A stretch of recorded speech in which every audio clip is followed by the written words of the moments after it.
بصوا يا جماعه، احنا جبنا دلوقتي كسكسي الكيلو منه ب 30 جنيه، وجبنا برده كسكسي الكيلو منه ب 150 جنيه. ليه؟ معلش، هو هيبقى ايه الفرق بين كسكسي اللي هو الناس بتبيعه في العربيات في الشارع، وايه الفرق بين كسكسي اللي هو براند بقى متخصص بيعمله؟ تفتكروا ايه الفرق اصلا بين كسكسي شعبي وكسكسي ايجيبت؟ مش متوقع اي فرق غير الشكل. يعني ده بصوا بيدولك في كيسه بيضه بالمنظر ده، بيبقى بقى شكله عامل كده وجاهز على السوا. ده تقريبا ني بالشكل ده، هو ني. بصوا شكله عامل ازاي. بس ليه ادفع في كيلو كسكسي 150 جنيه وانا ممكن ادفع في كيلو كسكسي 30 جنيه؟ ليه؟ بصوا بقى، تعالوا نشوف اول حاجه المكان المشهور او البراند اللي بيصنع الكسكسي ده. كسكسي مصنوع بسميد القمح الصلب الممتاز. ركز لي على كلمه الممتاز دي. مستخرج من حبوب القمح ده وزنه 800 جرام. 800 جرام ده تقريبا عامل فرنج ال 150 جنيه. مكتوب عليه يا جماعه كسكسي التونسي حبه متوسط. يعني ايه؟ انا مش فاهم. شكله اصلا هو شبه السكر، حاسس ان انا هلاقي حاجه جوه مستخبيه. ده كيس كسكسي عادي، مكان شعبي جدا، شكله عادي جدا. كسكسي برضو هو نفس الاستخراج ده، بس على ما اعتقد برضو ده برضو من دقيق القمح الصلب. تفتكروا يا جماعه هيطلع في فرق؟ انا بالنسبه لي حاسس الاثنين هيبقوا عادي، بس ده مغلي السعر بسبب بقى ان هو طبعا براند يعني، وعامل خط انتاج وعمال وشركه وتصنيع ومبيعات وماركتنج ودنيا كبيره. ده يعتبر عامل شركه متخصصه متكامله فيها كل حاجه عشان خاطر يبيع لك كسكسي. اما ده واحد فاتح عربيه بيحط الكسكسي وبيبيعه لك، فاكيد في فرق سعر ما بينهم رهيب، بس ما يوصلش لدرجه يا جماعه 120 جنيه فرق. 120 جنيه فرق بين الاثنين ليه؟ ده بيتجهز، ده بيبقى جاهز على طول. تعالوا نجهز ده بحيث ان ده لما يبقى جاهز يبقى شكل ده. يلا بينا على المطبخ. اول حاجه بقى الكسكسي معانا. جبنا بقى كمان حله، عشان هو بقى مكتوب طريقه تحضيره ان انت تحط الحله كده وتحط بقى كوبايه كسكسي على كوبايه ميه، تسيبهم 5 دقايق، تقعد تقلب فيهم لمده 5 دقايق. وبعد كده بقى هنضيف سمنه وهنولع بقى النار عليهم. ده كل ده من غير النار. وبعد كده بقى هنولع النار عليهم ونفضل برده نقلب. بعد 5 دقايق بعد ما يبقوا على النار بنحط السمنه، نسيبه برده 5 دقايق، وبعد كده يبقى خلاص خالص. ومفروض ان هو يبقى زي اللي بره. تعالوا نشوف. هي دي المفروض طريقه الكسكسي اللي هي متعارف عليها، لكن بقى هنا برده مكتوب في شويه تريكات مختلفه. يعني هنا مكتوب ضع 6 معالق كسكسي في اناء، يعني نفس اللي انا قلته بس هنا بقى بمعالق. انا بعملها بالكوبايه وكده مع 125 مللي. وهنا بتسيبه تلت ساعة. المفروض الطبيعي تسيبه 5 دقايق، هنا بتسيبه 20 دقيقة. ممكن يبقى مختلف. انا في حاجة بقى لاحظتها دلوقتي ما قلتلهاكوش جوه، انا قلتها هقولها دلوقتي. بلد المنشأ يا جماعة تونس. يعني ده جاي لنا من تونس. تحية طبعا لاخواتنا التونسيين. ده من تونس، كسكسي تونسي، عشان كده هنا مكتوب كسكسي تونسي. فكرت كسكسي عادي. هو في كسكسي مصري اصلا؟ مش عارف. اللي يعرف ان اصلا مصر بتصنع كسكسي بالشكل ده يكتب لنا في الكومنتات. أهي. ريحته ريحة شاي، مش عارف ايه. تعال نجيب معلقة. تعالوا كده بقى نحط ال6 معالق بتوعهم. واحد، كل 6 معالق ليهم 125 ملي مية. 3 4 5 وادي 6. هو قريب أوي للسمسم. تعالوا كده ننزل بالمية. ننزل بالمية. ننزل بقى بالكوباية دي.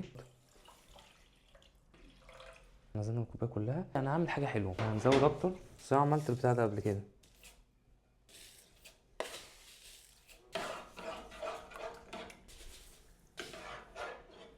المفروض بيبقى كده، فانا مش عارف الصراحه انتوا تنزلوا قد ايه بالظبط. بس هو بيبقى كده. هما كاتبين تقريبا 6 معالق كبار، مش المعالق الصغيره بتاعه الاكل دي، المعالق اللي هي الطبخ. نديله بقى تقليبه، وده بيبقى شكله كده بعد ما حطينا عليه الميه. ندي بقى كده تقليبه. المفروض بقى انتوا بتسيبوا كده لمده 5 دقايق بحيث ان هو يشرب الميه بتاعته ويطرى شويه، لان هو الحبه بتاعته قويه جدا. هنسيبه دلوقتي 5 دقايق لحد ما يشرب الميه كده خالص، ويبقى مفيش ميه خالص على الوش بالشكل ده. بس بعد كده بقى هنولع النار عليه، هنضيف له بقى السمنه او الزبده. انا هضيف له سمنه وهنقعده برده على النار 5 دقايق. مكتوب لما انا قريت طريقه تحضيره كده ان انا احط عليه زيت وهو كده، وبعد ما اقلبه بقى اسيبه 5 دقايق ويشرب الميه بتاعته ان انا احطه على البخار. الطريقه المكتوبه طريقه تانية خالص. انا هعمله بالطريقه العاديه خالص، لان هي في اقتراحات طبعا بتعمل الطريقه اللي اسهل لك. انا شايف الطريقه التانية تبقى احلى اصلا، لان التانية بتحط فيها سمنه وبتبقى الطريقه التانية تبقى حلوه. لان الكسكسي بيبقى محتاج اللي هو ايه، يتحط عليه سمنه وينزل على النار. الكسكسي حلاوته لما بيبقى فيه سمنه كتير وينزل على النار بقى وتقعد تقلبه كده، ده كده يبقى احلى بالنسبه لي انا. وكده خلاص عدى اكتر من 5 دقايق، عدى بتاع 10 دقايق. نضيف بقى الزبده. نجيب الزبده. احنا جبنا زبده فر. يلا بينا نقطع حته زبده كده. طبعا دي كبيره جدا، نحط مثلا نصها. احنا نولع بقى كده على النار. اديه تقليبه كده. كده هو هيتعمل معانا نشف معانا، يعني مسك نفسه شويه.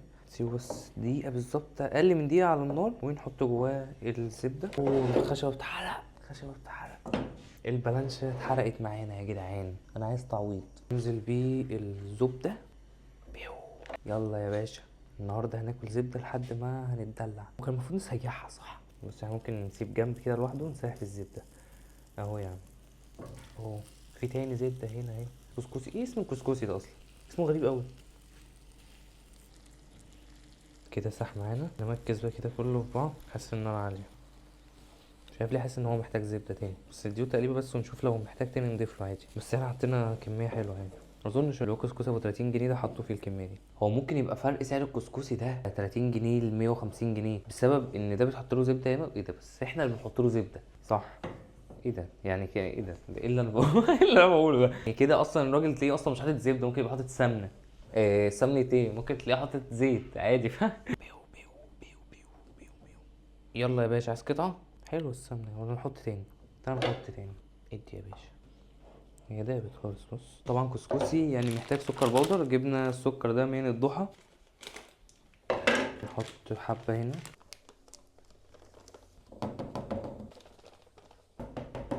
بص هو غالبا كده استوى كده، خلاص كده خلاص. يلا بينا بقى بسرعه كده على الاستوديو جوه ونشوف بقى ايه الفرق ما بينهم. احنا كده يا جماعه جبنا بقى ايه الكسكسي اللي احنا عملناه، اللي هو ابو 150 جنيه، وجبنا معانا بقى السكر البودر. وده الكسكسي العادي. بصوا شكل الكسكسي اللي هو ابو 100، ابو 100 وكام، ابو 150 جنيه ده شكله. طبعا ثانيه بقى لو اوريكم شكله، حقكم تشوفوا شكل الكسكسي ابو 30 جنيه. خايف يقع يتقلب على الارض وصوت بعدها. ده الكسكسي ابو 30 جنيه. تعالوا كده نفضي الاتنين. تعالوا في دي نفضي الكسكسي الرخيص، وفي دي نفضي الكسكسي الغالي. 1 2 3. هو مش عارف، حاسه معجن. 4 وادي 5. هو ده نص كيلو. وده بقى ايه الكيلو؟ ادي 1 هو بس عشان ده سخن. ادي 2 بس طبق اصغر. وادي 3 فممكن ما احطش نفس الكميه. 4 3 ونص. نشيل بقى كده على ده على جنب وننضف كده حوالينا. ودول بقى كده الاتنين كسكسي. ده الرخيص اللي هو ابو 30 جنيه، يعني نص كيلو منه ب 15 جنيه. ده الغالي ابو 150 جنيه، يعني نص كيلو منه ب 75 جنيه. تعالوا نضيف السكر في الاتنين. حط السكر بقى يا باشا. ده كده اللي هو الرخيص، ده كده بقى على الغالي. ده كده شكل الكسكسي الغالي اللي هو التونسي. ده كده شكل الكسكسي. استنى عشان بس تشوفوا الكسكسي على وضوح. دول كده معلقتين، ده الرخيص وده الغالي، الاتنين نفس كل حاجة بالملي. انا مش شايف الفرق ما بينهم نهائي كده. بس ده بس شكله معجن شوية، ممكن لو اتسخن مع زبدة وكده هيبقى حلو كده. انا خايف بس ننزل من الكسكسي الشعبي عشان بس هو بارد. يلا بينا نجرب الكسكسي ابو 15 جنيه اللي هو ابو 30 عشان ما نظلموش. بسم الله. هو كسكسي عادي بس هو ما عداش على مرحله السمنه نهائي. هو كان المفروض ان انا اسخنه تاني واضيف عليه سمنه. نجرب ده. بسم الله. هو نفس الكسكسي التاني، بس ده مهضوم قوي في السمنه، طعمه خطير. ده مهضوم قوي بسبب ان انا زودت عليه سمنه. ده عشان انا ما سخنتوش ولا زودت عليه سمنه فطعمه مختلف، لكن الاثنين نفس الطعم نفس كل حاجه بالظبط. مش فاهم بجد ليه ادفع 150 جنيه في الكسكسي ده. تعالوا كده نجربوه بالحليب. اوبا. نجيب كده شويه حليب. في ناس اصلا بتحب الكسكسي بالحليب وفي ناس ما بتحبوش خالص. بالنسبه لي الصراحه بحبه من غير حليب، بس قلنا نجربه برضه بالحليب. هما نفس القوام نفس كل حاجه. تعالوا نجرب الرخيص الاول. يتسخن وسمنه بس هيبقى خطير. نجرب ده بقى اللي متسخن وسمنه. هو حلو بس بالنسبه لي من غير الحليب بحبه قوي، بيبقى احلى بكتير. وبس كده بقى يا جماعه، دي كانت بقى مقارنه بسيطه كده بين الكسكسي الغالي والكسكسي الرخيص. وطبعا ما فيش اي فرق ما بينهم، وطبعا برجح المكان الشعبي اللي هو المكان الرخيص. وما انصحش حد الصراحه ان هو يشتري المكان الغالي، ان ما فيش اي فرق ما بينهم. لو كان في فرق ما بينهم كنت قلته، كنت اقول لكم ان الغالي ثمنه فيه، لكن المره دي فعلا الغالي مش ثمنه فيه نهائي ولا يستاهل اي حاجه. وبس كده بقى يا جماعه، هستناكم تكتبوا لي مقارنات تانية غريبه كده اعملها بين حاجات غاليه وحاجات رخيصه. واي مقارنه بقى تكتبوها لي في الكومنتات، واحس ان هي فعلا تستاهل ان هي تتعمل، وعشان نعرف برضو الفرق ما بينهم ايه هعملها. وكان معاكم بقى جو ناصر. سلام.